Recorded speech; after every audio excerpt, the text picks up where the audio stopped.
August the 22nd, 1943, Oberstleutnant Friedrich von Stauffenberg, not the famous conspirator, but his cousin serving in Abwehr intelligence, sat in his office at Zossen reading translated transcripts of American newspaper reports with growing confusion. General George Patton, the American commander whose 7th Army had just conquered western Sicily in 38 days, had been removed from public view completely. No press conferences, no victory speeches, no photographs with Eisenhower or Churchill. The American propaganda machine, which had celebrated Patton as the architect of Sicily's liberation, had gone silent about him, precisely when celebration seemed most warranted. Von Stauffenberg's initial assessment: Patton had been wounded, perhaps seriously, in the campaign's final days, but casualty reports showed no American general officer injuries. His second theory, internal American command disputes, Patton relieved for operational failures, but Sicily had fallen faster than Allied planning predicted, with lower casualties than projected. The American 7th Army had functioned brilliantly. So why had the Americans hidden their most successful general exactly when his success was undeniable? Von Stauffenberg underlined a single word in the intelligence summary: incidents. Plural. Something had happened in Sicily that Americans couldn't publicly acknowledge. The question was what, and whether it meant Patton would command again. German intelligence's assessment of George Patton in August 1943 was remarkably accurate and deeply concerning. Abwehr files documented his combat record in North Africa and Sicily: tactically aggressive, operationally unpredictable, impersonally fearless to the point of recklessness. Intelligence analysts had identified him as the most dangerous American field commander in the Mediterranean theater, possibly in the entire Allied command structure. His removal from public visibility should have been cause for German celebration, one fewer capable enemy commander to face. Instead, von Stauffenberg's analysis suggested something more complex and potentially more dangerous. The Sicily Campaign had demonstrated Patton's operational capabilities with uncomfortable clarity. His 7th Army landed on Sicily's southern coast on July 10, 1943, assigned to protect British 8th Army's left flank, while Montgomery drove north to Messina. Within 5 days, Patton had reinterpreted flank protection to mean racing northwest to capture Palermo, then driving east along Sicily's northern coast to beat Montgomery to Messina. The improvisation shouldn't have worked. Patton's supply lines stretched across 130 miles of poor roads, his divisions advanced faster than logistics could support, and his entire operational concept violated the campaign plan Eisenhower had approved. It worked anyway. Palermo fell July 22nd. Messina fell August 17th. Patton reached both objectives before Montgomery, despite starting from a supporting position with inferior resources. German forces evacuated Sicily, having failed to stop either Allied army, but particularly humiliated by Patton's rapid advance through terrain, German intelligence had assessed as unsuitable for mechanized operations. For Wehrmacht planners preparing to defend Italy, Patton represented the primary threat. Then the Americans made him disappear. What von Stauffenberg couldn't determine from intelligence reports alone was whether Patton's disappearance was temporary embarrassment or permanent removal. The distinction mattered enormously for German defensive planning in Italy. If Patton was sidelined temporarily for political reasons or minor infractions, he'd return to command, and Wehrmacht forces would face the same aggressive, unpredictable operational tempo that had characterized Sicily. If Patton was finished, relieved for cause, demoted, sent home, then future Allied operations would likely revert to the methodical, cautious approach that British commanders favored and German defenses could counter systematically. The fragmentary intelligence trickling out of Allied headquarters suggested something unprecedented. Multiple reports referenced hospital incidents. A Stars and Stripes article mentioned questions about command temperament. A British intelligence summary alluded to American internal command review.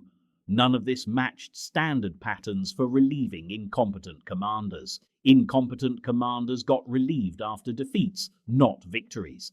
They got sent home after campaigns failed, not after campaigns succeeded beyond projections. Von Stauffenberg drafted an intelligence assessment on August 28, 1943, arguing that Patton's silence indicated internal Allied command dysfunction more serious than tactical disagreements.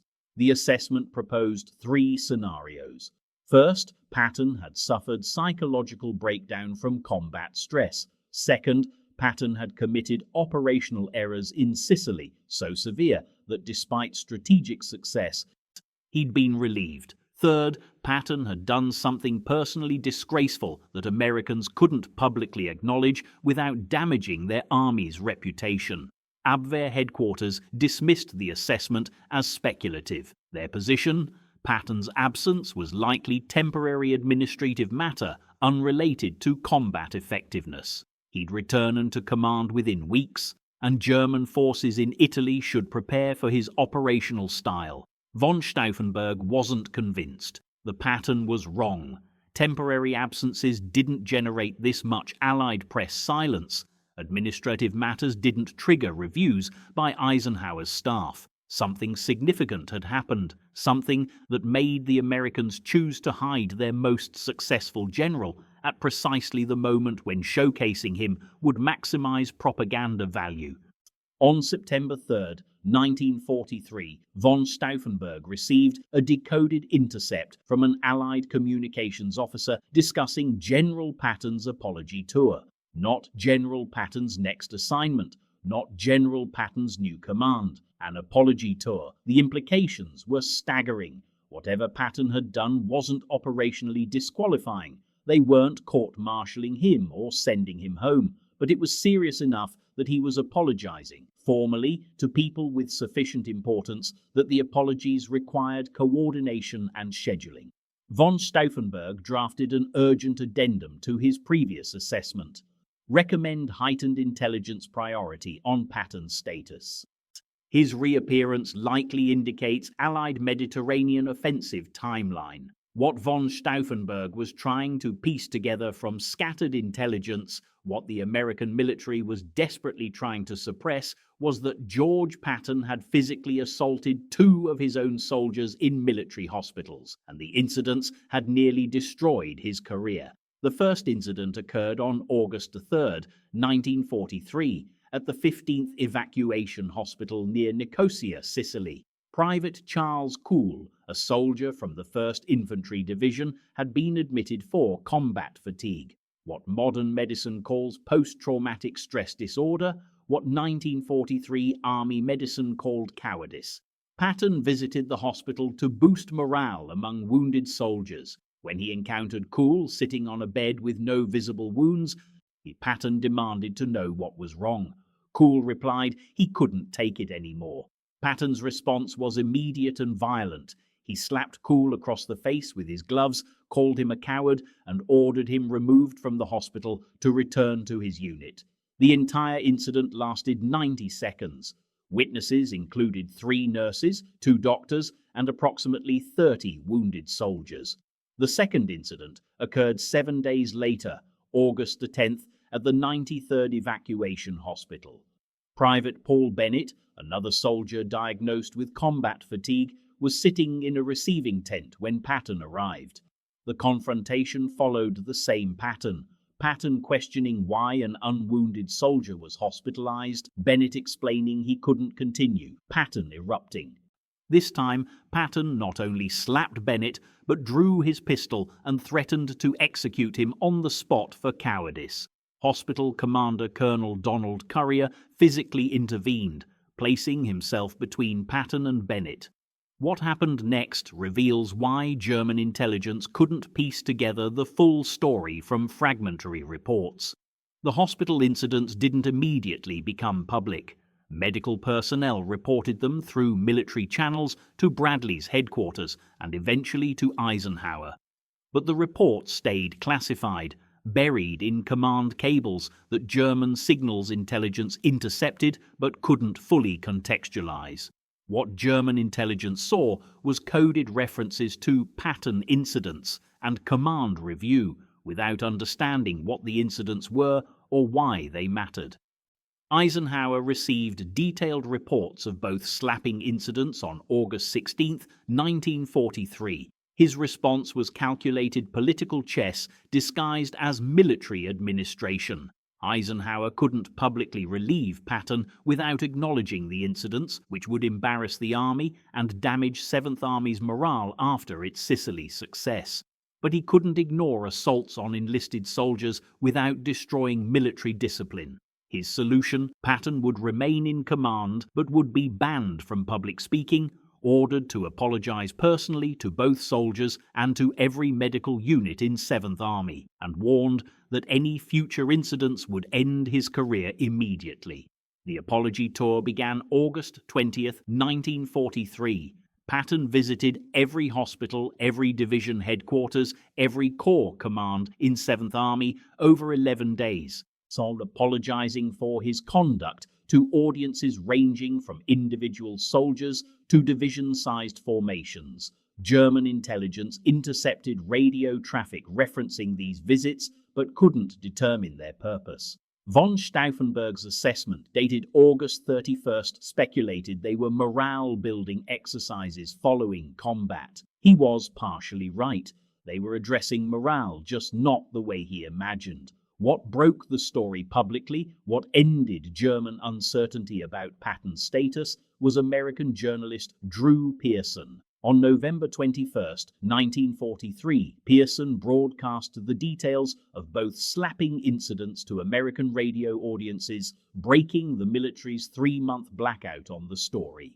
German intelligence had the full transcripts within 18 hours. Von Stauffenberg's reaction: he documented in his November 23rd cable to Abwehr headquarters, was immediate recognition. Patton not relieved for operational failure, removed from public visibility for disciplinary matter involving enlisted personnel. Recommend assessment: Patton operationally effective but politically compromised, likely retained for combat command but denied high-profile assignments requiring public relations capacity. The intelligence battle over Patton's future intensified through winter 1943-44 as German and Allied planners prepared for the invasion of France. From Abwehr's perspective, Patton's status was the critical variable in assessing Allied invasion plans. If Patton commanded invasion forces, expect aggressive, rapid operations prioritizing speed over consolidation. If Patton was sidelined, expect methodical, cautious campaigns manageable through conventional German defensive doctrine. On January 26, 1944, German reconnaissance aircraft photographed unusual activity at British military installations in southeast England. Large-scale troop concentrations, tank formations, supply dumps, but no operational headquarters traffic, no corps-level command structures, nothing indicating genuine preparations for offensive operations. Luftwaffe intelligence assessed the concentrations as training exercises. Abwehr's assessment was more sophisticated. This was deliberate deception, designed to convince German intelligence that major forces were assembling in southeast England for an invasion across the Strait of Dover. On February 7, 1944, German signals intelligence intercepted radio traffic referencing First United States Army Group, or FUSAG, commanded by General George Patton. The intercept seemed to confirm what aerial reconnaissance suggested. Patton was commanding the massive Phantom Army in southeast England, the army threatening Pas-de-Calais, the obvious invasion point. Von Stauffenberg's analysis recognized the tactical elegance immediately. The Americans had taken their most aggressive commander, the general they'd banned from public speaking because he couldn't control his temper, and made him the centerpiece of their deception operation. The irony was perfect and devastating. Patton's political disgrace, his removal from public roles due to the slapping incidents, made him available for assignment to FUSAG precisely because FUSAG wasn't a real command. It was theatre, a phantom army designed to fix German attention on Pas-de-Calais while the actual invasion struck elsewhere. The Americans had turned Patton's weakness into strategic advantage. They couldn't put him in front of cameras or reporters without risking renewed scandal, but they could put him in front of German intelligence, where his presence would validate the deception that FUSAG was real. But von Stauffenberg recognized something Abwehr headquarters initially dismissed. If FUSAG was deception, and the evidence increasingly suggested it was, then Patton's assignment there meant he wasn't commanding actual invasion forces, which meant the real invasion wouldn't feature Patton's operational tempo, which meant German defensive planning could assume methodical Allied operations. Unless the entire deception was layered, Patton commands Phantom Army before invasion, then assumes real command after invasion succeeds. The double deception would be operationally brilliant. Use Patton to validate false intelligence pre-invasion, then deploy him post-invasion when surprise was already achieved. Von Stauffenberg's assessment, dated March 15, 1944, concluded Patton's assignment to FUSAG confirms either Allied deception regarding invasion location or Allied decision to sideline most effective commander due to disciplinary issues. Recommend assumption: invasion will not initially involve Patton. Recommend monitoring for Patton's reappearance post-invasion as indicator of Allied operational intentions. Abwehr headquarters filed the assessment. They didn't act on it. On June 6, 1944, Allied forces invaded Normandy. Patton wasn't there. Von Stauffenberg's analysis was correct. On August 1, 1944, Patton assumed command of Third Army in France. The slapping incidents had delayed his deployment by 3 months. 3 months that allowed Allied forces to establish the Normandy beachhead without facing Patton's operational tempo. 3 months that the Germans celebrated as evidence Patton was finished. He wasn't finished, he was waiting. The long-term impact of Patton's forced public silence after Sicily created strategic consequences neither Americans nor Germans fully anticipated.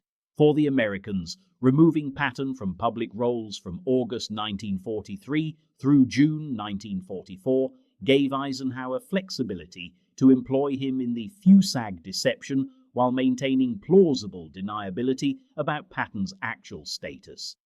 German intelligence spent 10 months analyzing whether Patton was genuinely disgraced or strategically positioned, resources diverted from other intelligence priorities.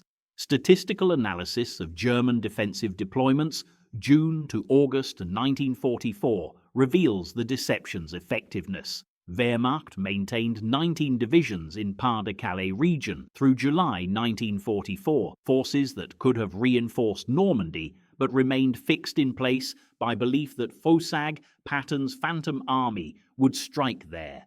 The presence of those 19 divisions in the wrong location represented approximately 247,000 troops unavailable to contest Allied breakout from Normandy. When Patton's Third Army finally entered combat August 1, 1944, the German forces faced exactly the operational tempo von Stauffenberg had predicted, but without the defensive resources they'd positioned to counter it, because those resources were still defending against the phantom threat Patton had embodied for 10 months. Post-war testimony from German intelligence officers consistently validates that Patton's personal disgrace enhanced his value as deception centerpiece. General Major Reinhard Gehlen, who commanded German military intelligence on the Eastern Front but coordinated with Abwehr on Allied intentions, wrote in 1952, "Patton's removal from public prominence after Sicily made his assignment to FUSAG believable. Had he remained visible, celebrated, publicly employed, his FUSAG command would have seemed obviously false. His disgrace gave the deception credibility. The counter-argument that Patton's slapping incidents were strategically irrelevant, that he would have commanded Third Army regardless, fails when examining Eisenhower's decision timeline. Eisenhower's August 17, 1943, memo to Marshall explicitly stated Patton would not receive major combat command in future operations unless his conduct improved dramatically. Only after Pearson's November broadcast forced public acknowledgement, and only after Patton's extensive apologies demonstrated contrition, did Eisenhower reverse that decision. The slapping incidents nearly ended Patton's career. That they didn't, that Patton was instead available for FUSAG assignment, was contingent on Eisenhower's political calculation that Patton's value as deception asset exceeded the scandal's political cost. The Patton silencing reveals a principle that extends far beyond military discipline. Disgrace can become strategic asset when systems learn to exploit rather than merely punish failure. The Americans didn't overlook Patton's misconduct or pretend it didn't matter. They acknowledged it, punished it through forced apologies and public silence, and then discovered his punishment created opportunities his unblemished record wouldn't have permitted. A celebrated Patton commanding FUSAG would have seemed suspicious. A disgraced Patton commanding FUSAG seemed like an exile assignment, exactly what Germans would expect Americans to do with a talented but problematic general. The lesson transcends battlefield deception to organizational strategy generally. In hierarchical systems, personal failure typically ends advancement. Scandals destroy careers. Mistakes eliminate opportunities. Disgrace means exile. But sophisticated systems recognize that fallen figures retain value precisely because their fall makes their presence in certain roles believable to adversaries. Patton couldn't speak publicly because doing so risked renewed scandal. That limitation made him perfect for roles requiring presence without publicity, command without celebration, influence without acknowledgement. Von Stauffenberg's final assessment of the Patton situation, written in December 1944 after Third Army's rampage across France, acknowledged the operational artistry. The Americans transformed liability into advantage. Patton's temperament made him unsuitable for diplomatic roles. That unsuitability made him suitable for deception roles. When deception succeeded, his temperament became valuable again for combat roles. The system didn't forgive his failures, it monetized them. The phrasing was bitter but accurate. The counterintuitive truth, Patton's banishment from public speaking, didn't weaken American operational capability. It strengthened it by creating conditions where his presence validated deception, his absence prevented scandal, and his eventual return to combat command came at precisely the moment when German defenses were committed based on assumptions his phantom command had created. The slapping incidents nearly destroyed Patton's career. Instead, they delayed it by 10 months. And that delay enabled deception that shaped German defensive deployments for the war's final year. Weakness became strength, disgrace became strategy. Silence spoke louder than victory speeches ever could.